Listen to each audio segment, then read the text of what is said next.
आज डिस्कस करेंगे construction details of lathe machine.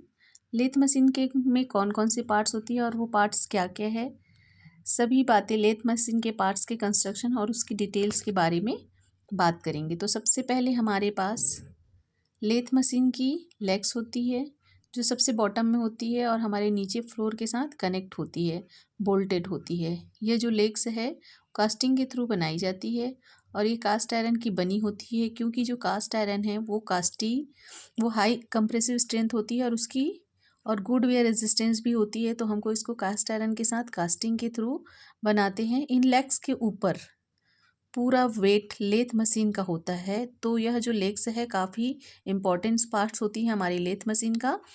ये लेग्स इस तरह से कास्ट आयरन के साथ बनाई जाती है ताकि टोटल वाइब्रेशन जो मशीन की होती है और वेट होता है उसको ये सफ़र कर सके, सहन कर सके। तो यह लेग्स होते हैं।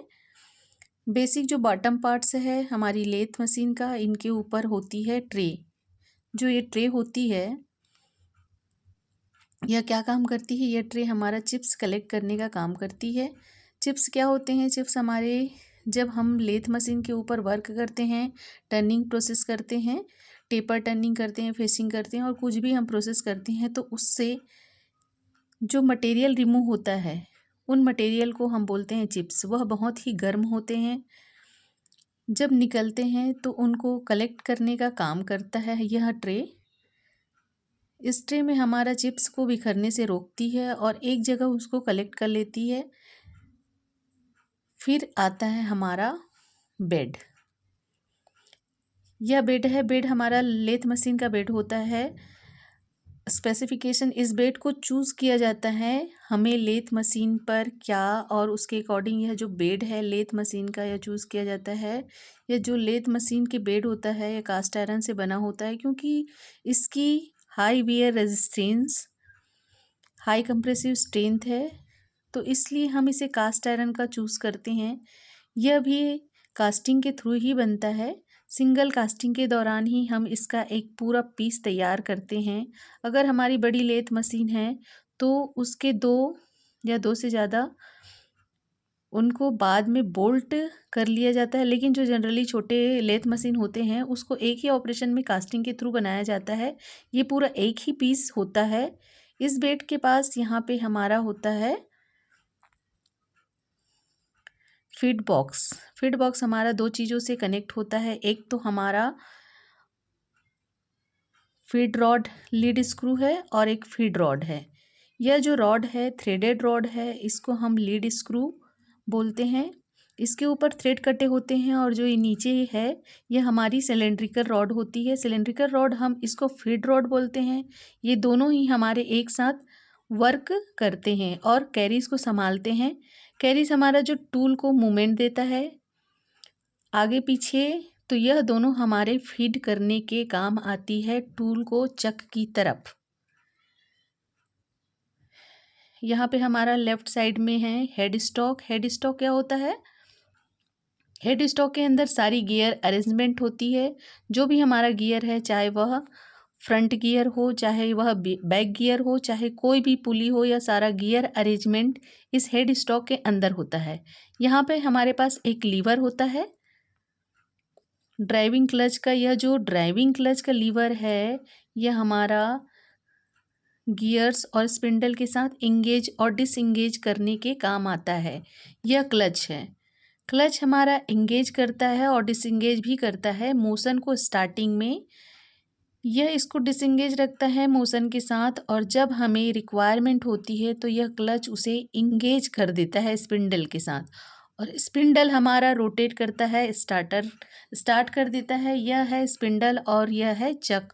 जो यह स्पिंडल है यह अंदर से हॉलो और उसके अंदर थ्रेड कटे होते हैं। इसी तरह से जो हमारा चक है उसके बाहर एक रॉड लगी होती है, तो उसके ऊपर थ्रेड कटे होते हैं। तो ये दोनों हमारे एक नट और बोल्ट की तरह फिट हो सकते हैं और अच्छी तरह से टाइट होने के बाद यह एक असेंबली बन जाती है। जो ये चक होता है यह क्या काम करता है, तो ये चक है, ये हमारा जॉब को होल्ड करने के काम आता है। चक हमारे पास दो तरह के होते हैं, 3 जॉ चक और 4 जॉ चक। 3 जॉ चक को हम सेल्फ सेंटरिंग चक या यूनिवर्सल चक भी बोलते हैं, क्योंकि अगर हम एक को टाइट करते हैं तो तीनों एक साथ इकट्ठे मूव करते हैं, इसको बोलते हैं यूनिवर्सल चक। लेकिन मैनुअली जॉब को होल्ड करने के काम आता है। तो दूसरा टाइप का होता है फोरजा चक, वह हमारा स्क्वायर जॉब को भी पकड़ सकता है क्योंकि जॉ उसके साथ अलग अलग मूव करते हैं। अगर हम एक जॉ को टाइट करेंगे तो एक ही जॉ मूव करेगा। तो इन दोनों में यह डिफरेंस है कि थ्री जॉ चक में सारे जो इकट्ठे मूव कर सकता है, फोर जॉ चक में सारे जॉ अलग अलग मूव करता है। इसके राइट हैंड साइड पे यहाँ पे टेल स्टॉक होता है। टेल स्टॉक भी हमारा कास्ट आयरन का बना होता है। टेल स्टॉक हमारा चक की तरह मूव कर सकता है। यह गाइड बेस के ऊपर चलता है और चक की तरह मूव करता है अकॉर्डिंग टू रिक्वायरमेंट। इसको आगे और पीछे कर सकते हैं। इसका फंक्शन क्या होता है? इसका फंक्शन होता है, अगर हमारे पास वर्किंग के लिए लंबी रॉड है तो उस रॉड को यह सपोर्ट करता है ताकि हमारी जो रॉड है वर्किंग के दौरान बेंड ना हो, उसके अंदर बेंडिंग ना आ जाए। तो इसके लिए यह यूज़ किया जाता है। इस कॉर्नर को हम डेड सेंटर भी बोलते हैं क्योंकि यह सिर्फ सपोर्ट करने का काम करता है। यहाँ पर हमें कोई मोशन प्रोवाइड नहीं होता। लेकिन अगर हम यहाँ एक ड्राइविंग प्लेट लगाए और इसी तरह का कॉर्नर इस तरफ लगाए तो उसको हम लाइव सेंटर बोलते हैं क्योंकि यहाँ पे हमें मोशन मिलता है और यहाँ पर मोशन नहीं मिलता, तो इसलिए इसको डेड सेंटर बोलते हैं। और अगर इसी तरह हम यूज़ करें इसको लाइव सेंटर बोलेंगे। यह जो टेल स्टॉक है हमारा, दो चीज़ें इस पे और लगी होती है, एक तो रैम क्लैंप और एक हैंड व्हील। यह जो हैंड व्हील है इसको हम जब घुमाते हैं तो यह कॉर्नर है, डेड सेंटर है, आगे और पीछे की तरफ मूव करता है, बाहर और अंदर जाता है। रैम क्लैंप इसके काम आता है, अगर हम इसको कहीं लॉक करना चाहते हैं तो यह हमारा छोटा सा लीवर इसको लॉक कर देता है। लेफ्ट हैंड साइड में हेड स्टॉक के पास हमारा मेन ड्राइविंग पुलीज होती है। जो मेन ड्राइविंग पुलीज है वह हमारी कनेक्ट होती है अंदर गियर बॉक्स के साथ। तो यह मेन ड्राइविंग पुलीज है जो मोटर के साथ कनेक्ट होती है। उसके बाद आता है कैरीज।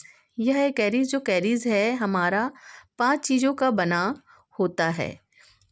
उसके अंदर क्या क्या आता है? Saddle, cross light, compound rest, tool post और एम्पियर।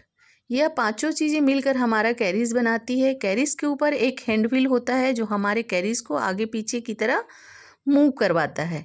चक के साइड और इस साइड किसी भी तरह हम इसके थ्रू इसको मैनुअली मूव करवा सकते हैं। टोटल कैरीज को, इस कैरीज के ऊपर हमारा सैडल लगा होता है। यहाँ पर हमारा एक हाफ नट होता है जो ऑटोमेटिकली मोशन को कनेक्ट करने के काम आता है। अगर हम इसको इंगेज करते हैं तो इस लीड स्क्रू के साथ हमारा कैरीज ऑटोमेटिकली इंगेज हो जाता है और ये ऑटोमेटिकली ही आगे और पीछे मूव कर सकता है। तो हम इस कैरीज को इस नट के थ्रू, हाफ नट के थ्रू ऑटोमेटिकली इंगेज कर सकते हैं ताकि हमें मैनुअली फीड ना देना पड़े। और वह नट का जो फंक्शन है ऑटोमेटिकली इंगेज करने के लिए है। जब हम कोई थ्रेड कटिंग करते हैं तो हम इस नट का यूज़ करते हैं ताकि हम मैनुअली इस मोशन को एक्यूरेसी के साथ अपने थ्रेड को कट कर सके।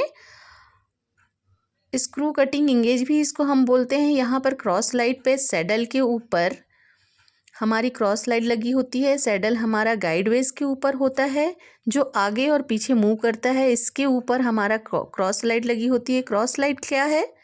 जो परपेंडिकुलर चलेगी। जैसे आगे यहाँ पे अगर हम लेफ़्ट और राइट की बात करें तो फ्रंट और बैक की तरफ चलेगी। तो क्रॉस लाइट व्हील है जो आगे और पीछे की तरफ मूव करवाता है, इसलिए हम इसे क्रॉस लाइट बोलते हैं।